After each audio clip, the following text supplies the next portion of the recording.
Here's the brief. News from the world over this week.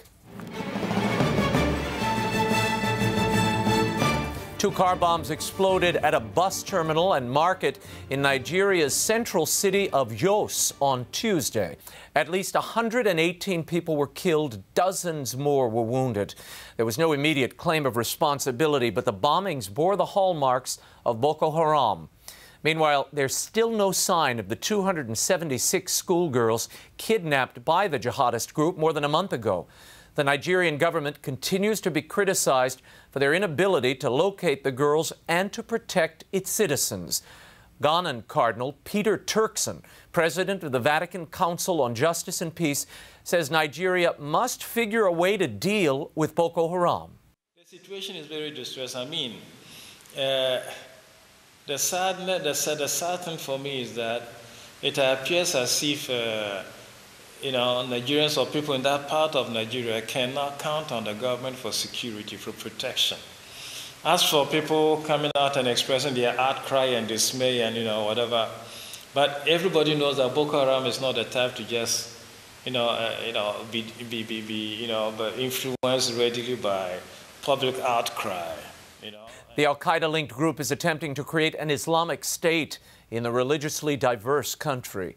And a new Christian exodus is underway in Aleppo, Syria. Armenian Catholic Archbishop Boutros Marayati told Fides News that the Syrian rebels are besieging Aleppo, driving Christians to Lebanon and to the Mediterranean coast.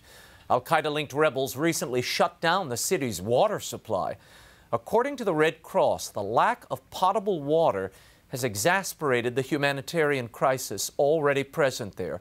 Archbishop Marayati said that the worsening conditions, due to those conditions, families took their luggage, closed their homes, and fled. Maybe they'll come back in 4 months, he said. Perhaps they'll never come back again. And the church's leading prelate in Libya is warning that the situation there is more critical than at any point since the overthrow of dictator Muammar Gaddafi. After a week of militia violence that left 70 dead, Bishop Giovanni Martinelli of Tripoli said that there are now presumptions of a civil war. On Monday, Libya's army chief ordered the deployment of powerful Muslim-led militias a day after parliament was sieged by rebel troops. An anti-Islamist renegade general, Khalifa Hifter, sent his troops in to seize the legislative body. The general claims that Parliament has been supporting terrorism and that he intended to rescue the nation. In the wake of the fighting, Libya's government has called for new elections in June, with the hope that that might diffuse tensions and stave off a potential civil war. We'll keep you posted. New serious concerns over the health of Pope Francis ahead of the visit to the Holy Land. Some in the Holy See are beginning to openly discuss the Pope's health and how he'll handle the rigorous 3-day, 15-event schedule in Jordan, Israel, and the Palestinian territory. Vatican journalist Edward Pentin is reporting in Newsmax that the 77-year-old pontiff, who has only one fully functioning lung, has canceled recent events owing to an assortment of ailments, colds and fevers, and reports of fatigue. According to a doctor interviewed by Newsmax, the Pope's diminished lung function is very serious. Dr. Peter Hibbard suggested that the Pope's, quote, repeated fatigue reports and weight gain suggests that he may be slipping into a form of chronic heart failure, common among victims of significant lung disorders, end quote. Vatican spokesman Father Federico Lombardi is meanwhile downplaying the Pope's cancellation of a visit to a Marian shrine this week outside of Rome. He said the Pope simply needed some rest before the Holy Land trip, and that shouldn't be considered a cause for concern about his health. Be sure to tune in to EWTN for complete coverage beginning Friday, May the 23rd. You don't want to miss it. Go to EWTN.com for details and times.